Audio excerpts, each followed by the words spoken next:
more masks. What a bad idea that was. Check, are we okay? Got me now? Good, great, okay, let's go.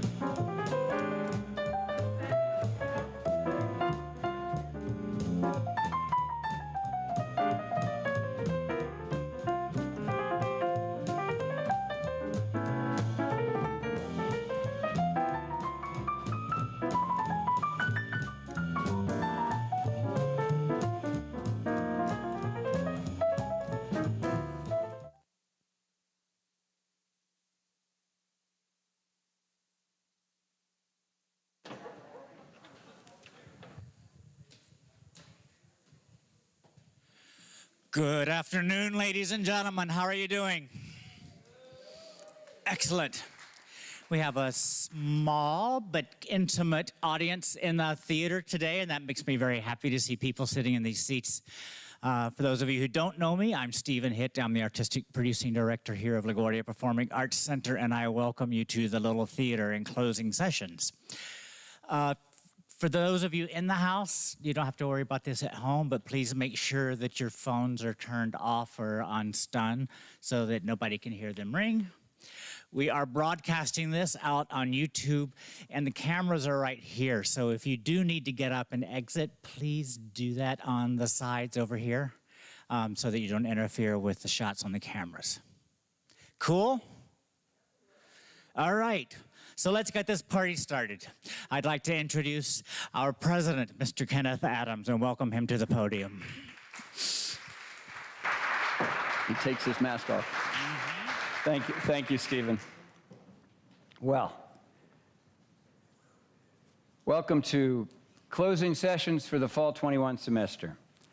Thank you in advance to our American Sign Language interpreters, Susan Weinstein, thank you, Susan, and to Amber Cefalio.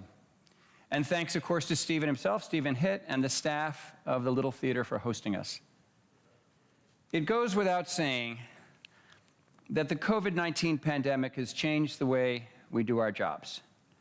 Work from home, masks, Zoom meetings, vaccination policies, students we've never actually met in person, boosters during lunch hour, Zoom retirement parties. Really? Think of all the ways your job is different today compared to December in 2019 because of the pandemic and how it has changed the way we live and work. It's pretty incredible. In my case, I'm doing some things I would still be doing no matter what, like fundraising and obsessing with enrollment. But of course, I'm doing other things because of the pandemic, work that's out of step with a typical day of a college president. It's safe to say the mix of things I work on now is not what it would be under normal circumstances. The prioritization of my duties and responsibilities is reordered by COVID, just as it is for all of you. Of course, you might wonder, how do I know my job is different since I never did it before the pandemic? That is a fair point. After all, I started at LaGuardia 16 months ago in August of 2020. I'm one of those first-time college presidents initiated by a global pandemic. So this is all I know, which is why many of you have heard me say that every day gets better, because since August 17, 2020, that is factually true.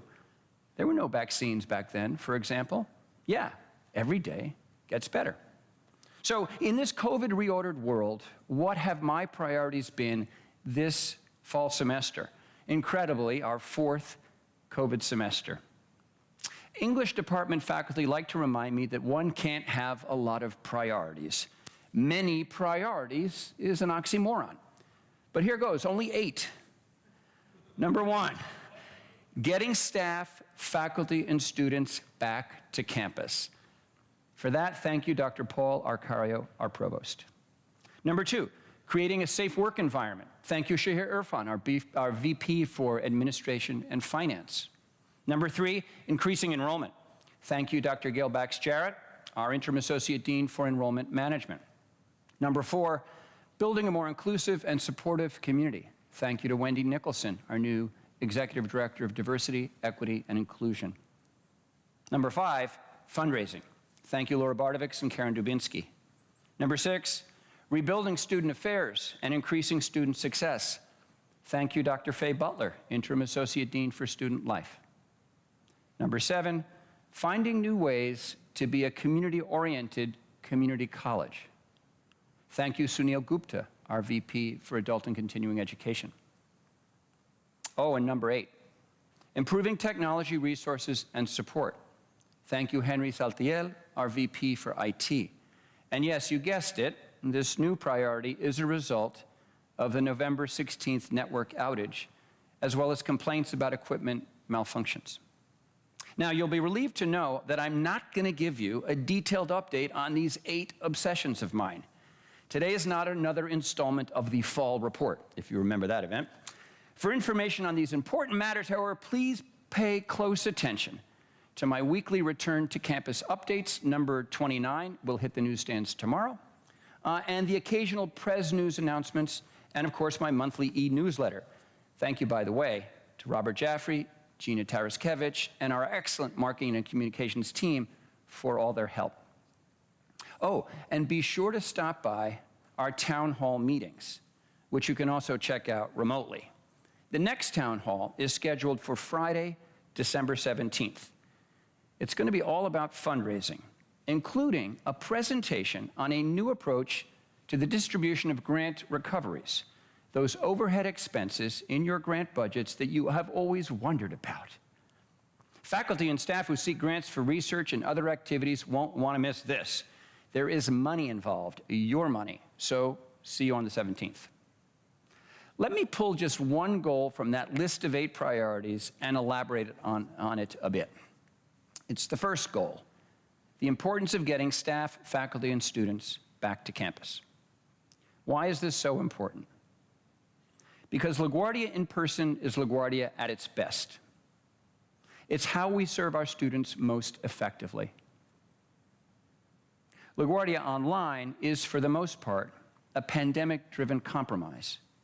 And we should never compromise when it comes to meeting our students' educational needs. To compromise is to give them less than 100% of the best LaGuardia has to offer. I firmly believe that, but for a few exceptions, LaGuardia Remote is LaGuardia Reduced. Now, this is a message to faculty, full-time, and of course, adjuncts. Provost Paul Arcario and I thank you again, chairs, program directors, and faculty, for creating a spring schedule with 76% of sections completely in person. This is extremely important because in-person instruction is the best way to ensure learning, academic progress, and the social development for most of our LaGuardia students. Now, I know you're hearing from your students that they want to continue with their online classes. We can't fault them for asking for that. I get it. But in most cases, to continue online would do more harm than good to their educations. In fact, I fear that many of our students have fallen seriously behind already. For example, for students that came to LaGuardia inadequately prepared for college-level work by their online high school experiences, an extension of online instruction next semester is unlikely to help them overcome their learning deficits. No, in fact, the results could be far worse. Now, I know you all know this. You've seen the same research and read the same reports that I have.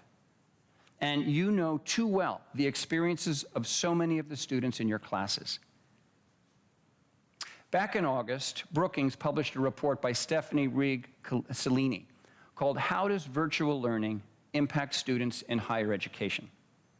It's a helpful review of multiple studies that vary in statistical methodology, location and type of college, and student population samples.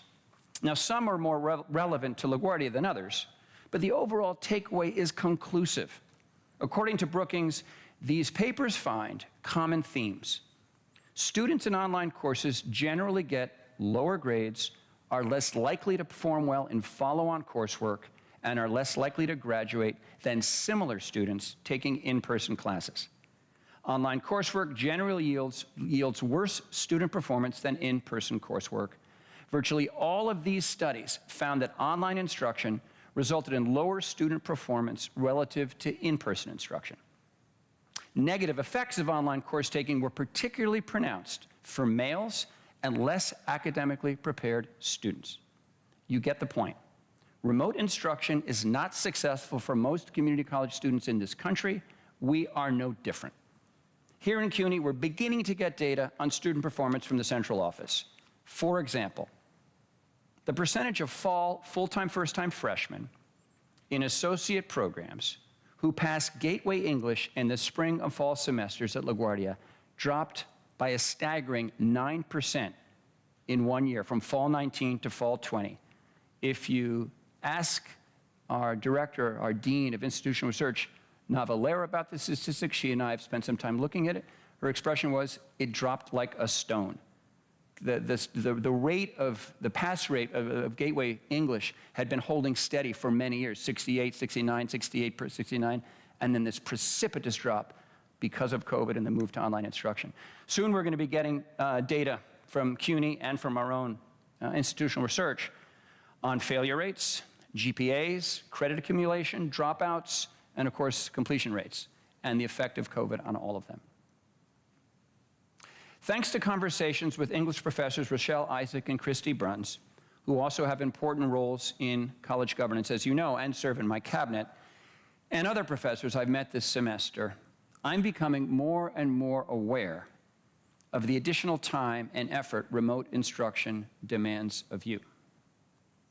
In addition to preparation and grading, this can include increased expectations of students for special attention and support in their online coursework. And on top of that, let's face it, we are constantly relying on you to deliver important message about vaccination and other CUNY policies to the students in your classes. It's like faculty as messengers for the administration. It's another burden we impose on you. I get it, I'm sorry, but thank you. And let's not forget, many of you have students that don't do the readings, nor attend class regularly, turn in assignments, or turn on their screens. They're signed in, but checked out. And I'm sure that's very demoralizing. I mean, it would be to me. Failure rates are going to be very high. No one wants to talk about it, but that's the current reality. My guess is that this is perhaps the hardest part. For most of you, the key to your success as educators is your ability to engage your students through direct, two-way, personal interaction. I mean, that's when you're at the top of your game. You take away that in-person human contact, the richest form of engagement, and it must be really hard to do your job. Take away the best way to communicate and engage as a professor, and your students start to fail, and then you feel horrible because you think it might be your fault. And the guilt and self-doubt is added to the burdens I mentioned a moment ago, the burdens of teaching online, the burdens of teaching during a global pandemic. The extra work, the stress, the anxiety, it can be overwhelming. Of course, much of this mirrors the experiences of our LaGuardia staff as well. All I can say on behalf of the college is thank you. Thank you for enduring. Thank you for your commitment. Thank you for trying to do the job in the best way you can under these very difficult circumstances. And that message of thanks is for everyone, faculty and staff alike. Staff may not be in our LaGuardia classrooms, but many of them have to cope with similar burdens, frustrations, and challenges in the work they do with our students. In the end, we row together, and we should be mutually grateful to one another. Thank you. Now, we're going to move to a video with some important messages from our colleagues.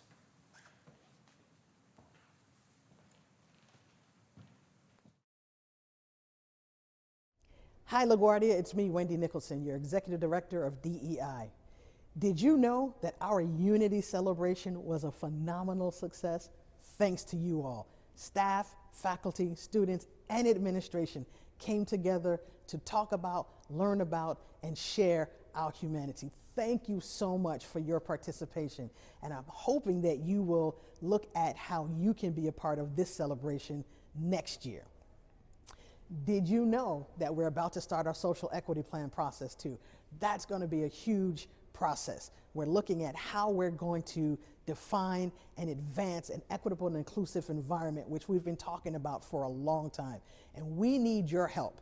We need your ideas, your concerns, your comments. So look forward to information from me about how you can be a part of that process.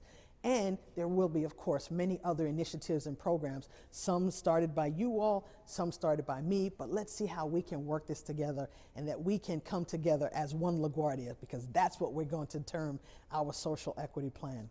Have a great end of the semester, a great end of the year, and we look forward to working with you. Hello everyone, my name is Lucia Fuentes and I'm a professor in the Natural Science Department where I teach biology. So biology, which is the living things, we look at everything that has to do with living things. And of course, in the these times of the pandemic, we've been very concerned about COVID and how COVID affects our cells and our bodies. And so for students, the struggle to be able to cope with everything that was going on was difficult. It was difficult for them to get a sense of why their studies were important to them. So we did a fantastic thing, or they did a fantastic thing, because as part of their research project in biology, in general biology, they actually did investigations and found out about how the virus replicates and also found out about what vaccines are all about. And then they produced these brochures for the public, for the general public, where they're explained and they illustrated what the virus was and how vaccines work. In fact, this semester, students are actually looking at how pollutants affect cell division. So this is a picture right here on the screen that was taken by students using the microscope, and here these cells are actually onion cells, the tip of the roots of onion cells that are dividing. So they're looking to see how pollutants affect this process. Again, it's something that's going to be important to inform their community. How do sodas affect your cell division? How do pollutants in the water affect cell division? So this is all very exciting for students, particularly in these difficult times. Thank you very much. Greetings, everyone. My name is Olga Aksakalova. I teach in the English department, and I've also had the joy of coordinating the Collaborative Online International Learning Program, or COIL, as you know, since 2016. Since that time, LaGuardia has collaborated with almost every continent, as you can see. We have over 30 partner institutions, and many of them stay with us. So if you're ever interested in doing COIL, we do have a pretty stable network to connect you with. In the last couple of years, our number of courses has increased pretty significantly, partly because of COVID. This was, one of the silver linings of the pandemic, and we were able to secure several external grants. So one of them is the grant from the U.S. Department of Education, and our students are able to participate in very well-planned career success activities because we really would like to increase their chances of leverage their COIL experience for their own career needs in the future. Hey LaGuardia, we are back. What do I mean? I mean that intercollegiate athletics is back at LaGuardia. Since 2017, we haven't had organized sports, but I'm here to tell you we are back. And you know what? It's going to be great for everyone. For our prospective students and current students, they'll have many options of participating in different sports. And for the entire community, we're going to strengthen our recreation activities so everyone can participate. I'm excited. I look forward to seeing you at our sporting events, and I look forward to you participating in many of our recreational activities. Let's get ready to go. I'm Asanta Howard, and I am the Interim Assistant Dean of Business Services and Workforce Development and the Executive Director of the Goldman Sachs 10,000 Small Businesses Program. And this fall, we had the greatest opportunity to pilot a new 10,000 Small Businesses Fellows program, which provided paid internships for our students. Our students had the opportunity to implement what they've learned in class to our small businesses. This is what I call the greatest in workforce development. Welcome to LaGuardia Cares. As you can see, I am standing in the food pantry, one of the things that we offer here in LaGuardia Cares department. But we're not just a food pantry. We offer support services, benefit screenings so that students can apply for public benefits. We also provide financial and legal consultation and assistance, housing assistance, rental assistance, child care, tax preparation, and a plethora of other services to our students that are low income and are in need of help. We're located in C107. We're open Monday through Friday, Monday and Thursday from 9 to 7, Tuesday, Wednesday, and Friday from 9 to 5. And we are excited about all of the services that we provide to our students. And we also want to say thank you so much to all of you, because this pantry is full to capacity because of your generosity and all of the donations that you make every year at opening sessions. And so to our Food Insecurity Committee and our CLT seminars, and all of you that throughout the year donate to the food pantry and to the clothing closet, we want to say thank you so very much. Happy holidays to you and to your family, and we look forward to seeing you in the next semester, our spring semester. Thank you. To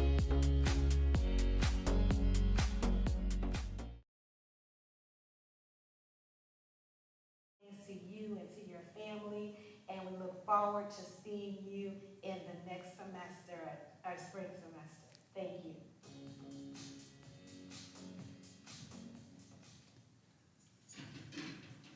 All right, thank you. Next up, we have a panel discussion. And our colleagues from the Little Theater are going to set some chairs up, and I'll introduce to you the participants in this afternoon's discussion. While they do that, and we'll put some lights on so people can see where they're going.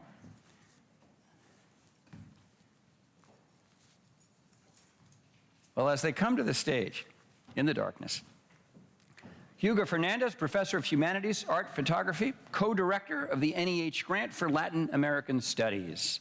Ana Maria Hernandez, Professor of Latin American Literatures and Cultures, ELA Department, co-director of an NEH Grant for Latin American Studies, and Director of Latin American Studies.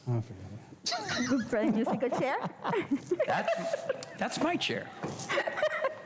John Hunt, Interim Assistant Dean of Adult and Continuing Education. Ingrid Veras, Associate Professor of Biology. Now, this is, as you have seen in your program, a brief panel discussion on the idea of developing here at LaGuardia Community College a new Centro de Herencia Latina, or Center for Latin American Latinx culture. And this comes from, I might have mentioned this actually in my fall report, a desire among many of us to really build out or fulfill LaGuardia's mission as an HSI, a Hispanic serving institution. You know, some colleges become HSIs by accident of enrollment. You know, they cross the threshold of 25% of their student body identifying as Hispanic. Bingo, that actually in the eyes of the federal government makes them a Hispanic serving institution. Some colleges become HSIs more by design. There's a difference between being an HSI because you enroll Hispanic students and being an HSI because you serve Hispanic students. And again, HSI means Hispanic Serving Institution. So let's go to our panel for a discussion of what this can mean to LaGuardia and how LaGuardia can interpret the role of being a Hispanic serving institution in this country. So first question, and then I'm going to come and sit with you all, is for all of you, how will the center benefit the students at LaGuardia? And we'll start with Hugo. And yes, you can take your masks off and... I was told I could bring up the rear on this one. So no, we'll start with Hugo. You won't start with me? So what was the question again? Okay, we'll go to somebody else. How will the center benefit the students at LaGuardia? That is my question? Yeah. Oh, no, that's not your question. I'm sorry. I think that... Why create one in the first place? We'll give you the softball. Why create a center in the first place? I mean, what's our job here at the university or at the college? It is to instruct. And sadly, one of the things that we need to do is to teach folks how to celebrate themselves. Our students come from backgrounds where they don't necessarily appreciate who they are, what they come from, stigmas, socioeconomic and otherwise. And we need to, in many ways, show them who they are, what they come from is important. It's celebrated. And here in LaGuardia, where they are the 49% Hispanic, a dominant culture, they live in a greater culture where they are a minority. And other cultures are celebrated more often than their own. So we need to show them that it's important to celebrate their culture, not just the music, not just the food, deep aspects, history, the literature, many other things. And because that's part of our mission here at the college. Who else wants to take on that first general question? Ana Maria. Yes, I have some, I'm reading so that I will stick to my 1 minute and a half and you won't have to pull me out by the neck if I go. No hook for you. Okay. Queens is the second most populated borough in New York City and also, did I do that? Must have been the mask. But I'm taped to the mask. I you're cannot fine. take it off. And also the second most populous county in New York State. It is also, I'm going to take it off. And it is also the fourth most densely populated county in the United States. Queens is probably the most ethnically diverse urban area in the world. Latinos are one of the largest ethnic groups in Queens at 28%, reflecting the fact that the United States is now the second nation after Mexico with the largest groups of Hispanics, Latinos, ahead of Colombia and Spain at 62 million, 99% of the national population. Queens Latinos concentrate in Corona, Jackson Heights, Elmhurst, East Elmhurst, Woodside, Ridgewood, Woodhaven, and Flushing. The most numerous groups of Latinos, as per the 2020 census, are number 1, Colombians, 2, Puerto Ricans, 3 Ecuadorians, 4 Mexicans, 5 Dominicans, and 6 others, including Peruvians in Jackson Heights, Uruguayans and Argentines in Ridgewood, and Brazilians in Long Island City. And yet, none of the CUNY colleges in Queens, community or senior, have a center for the engagement, assistance, support, and betterment of this large segment of the American population in our borough. The time is now. Thank you, Ana Maria. Let's go to John. But Ana Maria, would you mind, as a technical matter, stepping off the stage so we can reset your microphone? Because in the next portion, they're going to need to hear that. And you can do that while John is answering the question himself.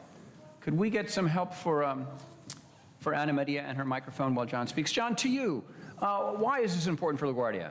Sure. So especially speaking from a continuing education perspective, where we are really trying to welcome the community who may not be doing degree programs at this time onto campus remotely or in person. So I think the idea of having this Herencia Latina Center on campus would help us to serving as a forum, serving as a mechanism to welcome the community into this campus. What we find, sometimes people don't understand what a community college is. They ask, is it a real university? Why is it only 2 years? Are people who are not studying in degree programs allowed on campus? We spend a lot of time in continuing ed convincing them that you can come here.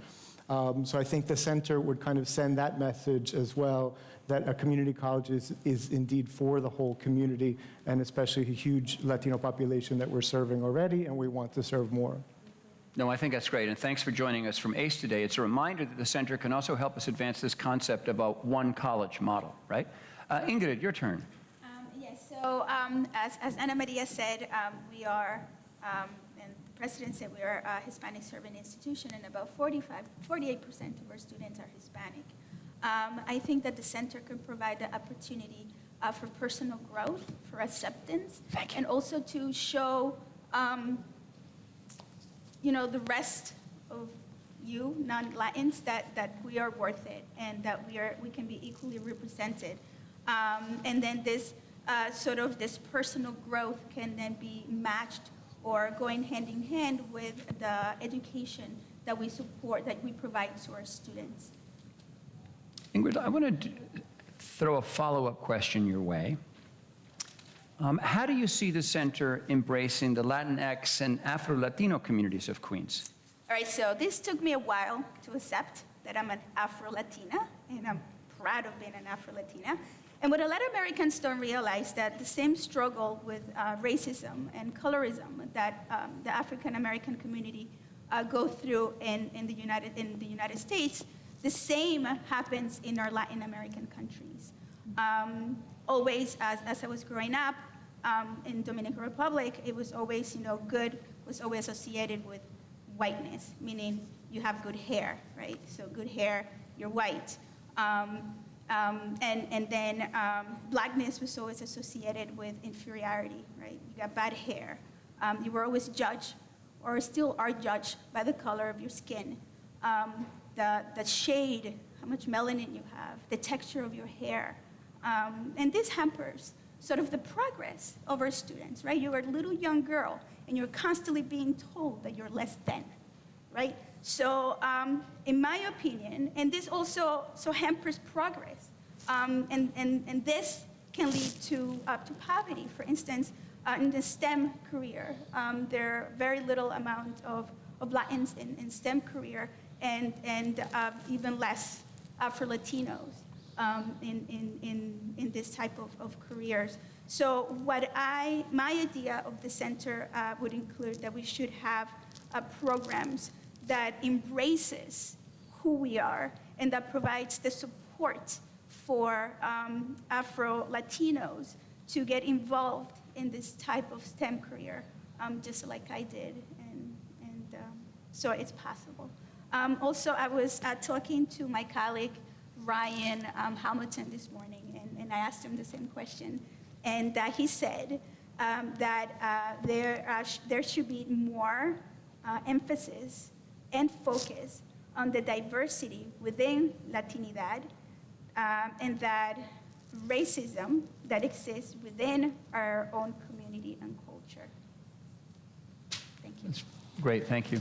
Hugo, I put you on the spot earlier. Sorry about that. Gave you some time to think. I'm used to it. Well, usually, on the radio show, you're the one asking the questions. I know. He likes to put me on the spot. It's fun to turn the table. Are you enjoying? Oh, yeah. Oh, I've got a good one. No, no, seriously.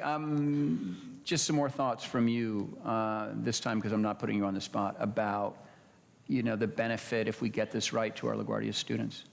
For the center, it's interesting because I was thinking about that, and one of the reasons I wanted to bring up the rear is because I hear some of the thoughts I had being reemphasized. And by the way, I got you beat. I'm Afro-Chino Cubano, so I got the trifecta. But one of the things is you're getting involved here at the campus. We and folks are working multiple fronts. A lot of times we're kind of like stepping on each other's toes. The center is going to afford us this ability to work together from all the departments and coordinate, particularly coordinating funds, because it's always tough to get funds in Hispanic Heritage Month, which is the first month to get those monies rolling. But also to be able to just kind of do it all year round. And we should be a part of, everything. Like I identify as, Afro-Cubano, so we could be involved with African American History Month. I identify as Asian Heritage Month, and so we should be working in that front. And the best way to do that is to work together, and the center is going to provide this kind of nexus of where everybody can come to understand what we're working on, coordinate calendars, utilize funds, and draw down greater funds to improve. I mean, because I want to be, I want Papo Vasquez on this stage every year. I want Dr. Drum teaching bomba every year. If I can help it, I want, theater, everything. And the center is going to help afford that. Thanks, Hugo. Before we go to John and Ana Maria to wrap up, an organizing point from me. If any of you want to get involved in our developing the proposal for the center and moving it forward, we do have a planning committee that has about 25 people on it. And the committee, obviously, membership is open. We want everyone to get involved. Simply send me an email or contact Nayeli Valencia Torrent, who's my new chief of staff. Nayeli is staffing the effort to pull all this together. And so please, we welcome all people from all over the college community, including students. We need to get some more students involved in the planning of the center. And the next meeting is, he remembered, December 13th. So again, you can see Nayeli or me for details. John, you oversee, among many things, in the ACE division, the Center for Immigrant Education and Training, which really serves families and small children and moms who are navigating the Queens public school system and the like. Do you see a connection to our community partners? What else can happen if we get this right? I do. You know, ACE is serving about 10,000 students per year. Many of them are English language learners, like in the Center for Immigrant Education and Training, and we focus on multi-generational impacts. So we're focusing on the English language learning of many moms who are in those programs, but we're also involving the kids, teaching them about college awareness of both generations being able to come to college. So I think this center would help us on two fronts, for enrollment and also for transition. So we're always trying to fill seats. We have grant-funded programs. We want to make sure the community knows about this. The center would help us to, as Hugo said, to coordinate with community-based organizations. You know, we do a lot of outreach to make sure that folks know about our programs, and a lot of these CBOs, they can refer students to us. And also on transition. So once we have students on campus in these non-credit programs, we want to make sure that they continue with us to the next step, that they transition to credit programs, that they transition to workforce programs, that they don't see their first class at LaGuardia as their last one. Once they get their GED, we want them to apply to the college and come on. And I think the center would kind of coordinate that with our CBO partners, with the multiple generations of immigrant families that we serve. Terrific, thank you. You know, this center won't happen because we're talking about it this afternoon on the stage of LaGuardia's Little Theater. There's a process involved. Ana Maria, tell us about what it will take for us to set this up and get it approved. Well, we have, at our last meeting, we were talking about what we need to develop, a mission statement, goals, but also a vision, what we want the center to do. And we want to make sure that when we develop the mission, we address all the strands of the Latino heritage, which is the indigenous. 70% of Latin Americans are indigenous or mixed. Also the Afro, and as Hugo said, he has the trifecta. There are many who are African, indigenous, and others. So it's a very complex culture. It has many different strands, and we want to make sure that we address them all, as well as gender identification, because I don't think any culture is innocent in singling out those who are different, but somehow the Hispanic community, perhaps because it's so heavily Catholic, has been very non-inclusive in that regard. And we want to make sure that there are parts of the Latino population that are affected in all those strands, and we want to make sure that we address them all.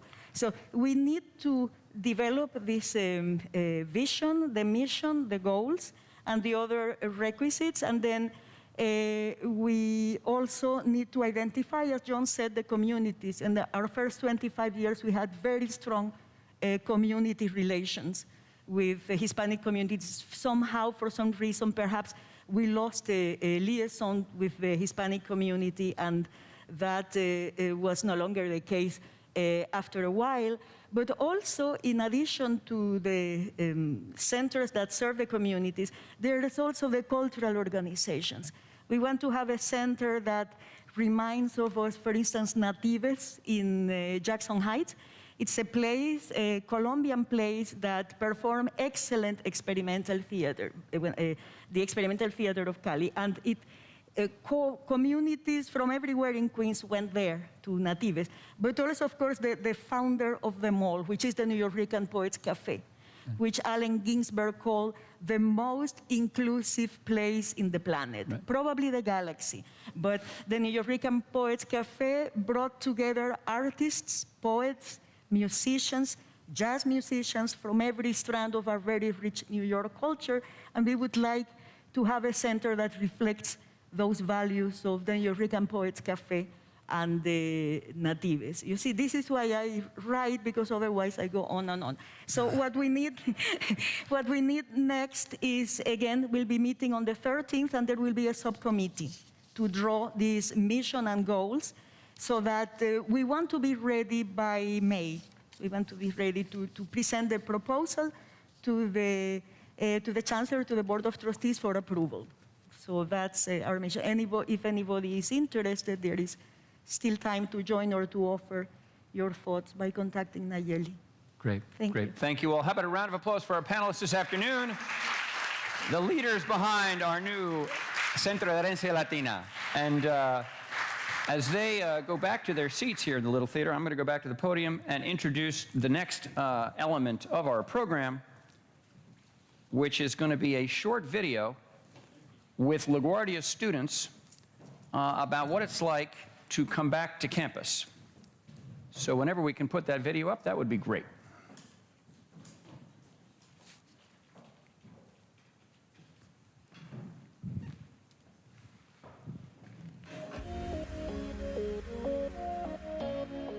Going to college here, it's amazing than just doing it online. All right, I feel really comfortable and happy to be back on campus. I think it really contributes to the learning experience to be with my classmates. I feel really comfortable coming back to campus because we all wear masks, and you can't necessarily come back to campus unless you're vaccinated, so that also gives me kind of a peace of mind. I really enjoy coming to campus. I'm glad that we have these safety precautions and that they're really enforced. I'm part of a major where we have to really be touching each other, working with each other's bodies. And I think the school did a really good job with enforcing the different protocols, with the vaccines and the masks and the social distancing. Studying, it's been hard, especially online, but it's improving now that people are gathering back at school. You don't really learn as much because you don't interact with many people. The only person who's really interacting is just the teachers, and it's kind of like boring now these days. And like coming back to campus is like very thrilling, very exciting now. I feel good for like most of my subjects because it kind of like takes a lot of work, especially the math stuff. I can understand it better in person. I feel very excited going back to school in person. Not only do I feel that I have a safe environment, but I also feel I have a creative environment to do my own work, and I've made a lot of friends here. I really think this is amazing that they're trying to get kids back to school. I feel very safe and happy to be here. Let's welcome to the stage a special musical performance this afternoon. We'll get some lights on here, and you can see that coming to the stage is Lisa Despain, professor of music performance in our humanities department. She'll be playing piano, and she's going to accompany Tiana White, a LaGuardia student. And Tiana's going to perform O Mio Babino Caro, which I think you all will recognize. It's a wonderful aria from Gianni Schicchi, the great opera by Puccini.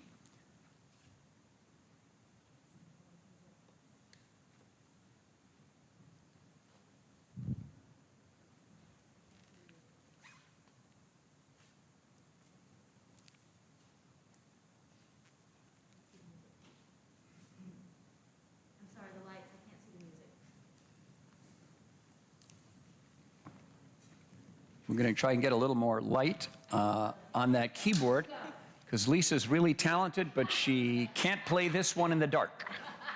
Thank you, Lisa.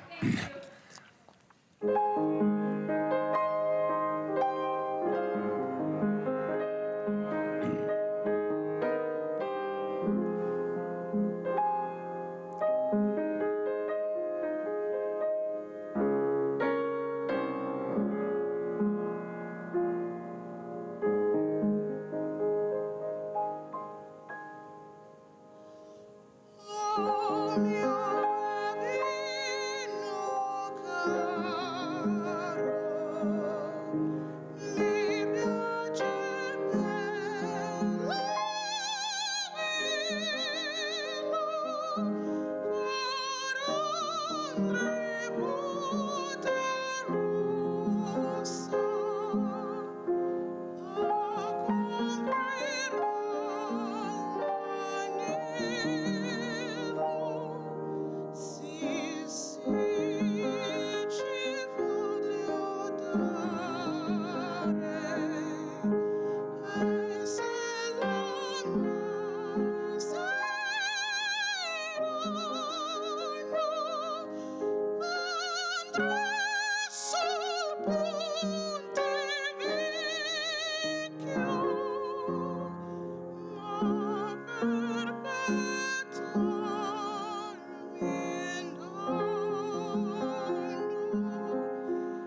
Brava! Bravissima, Liana. Great job.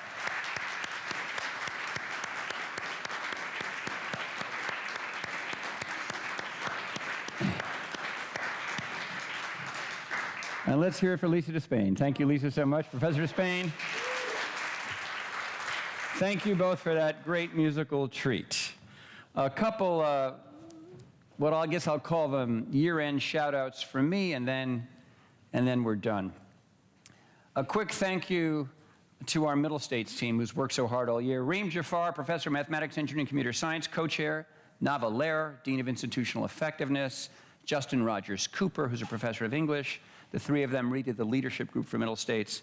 But of course, they've been helped tremendously by the many steering committee members. Thank you all. The co-chairs of the work groups for each of the 8 Middle State standards, and the members, the many members of each of those 8 work groups, and everybody else, the people who work to collect the artifacts and do all the putting everything online into the self-study. So big thanks to the Middle States team. Thanks to members of our LaGuardia College Senate.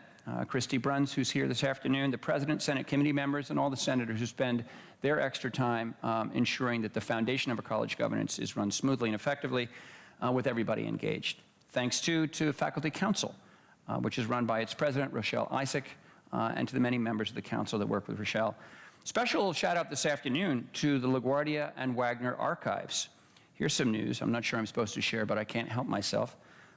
Richard Lieberman, our longtime director of the archives, recently secured a $1 million grant from a private foundation he'd been working with for 5 years to endow an internship program, endow means forever, for LaGuardia student archivists and our city's future New York City historians. So to Richard and the team of the archive, that's amazing. That's historic. I want to take a moment to recognize our incredible 9 academic chairs.